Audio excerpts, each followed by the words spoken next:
Hi guys, ரொம்ப ஸ்னோவாக இருந்துச்சு இன்னைக்கு.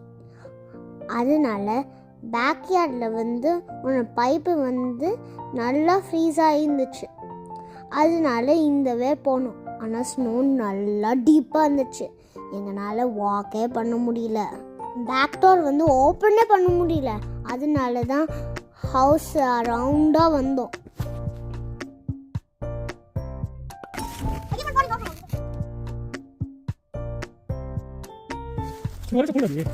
அதுவும் இதுதான் அந்த பைப்பு நல்லா ஃப்ரீஸாக இருந்துச்சு.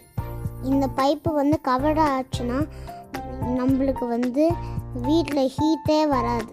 அப்புறம் ஸ்னோ எல்லாம் க்ளீன் பண்ணிவிட்டு அப்படியே தொப்புன்னு விழுந்தேன்.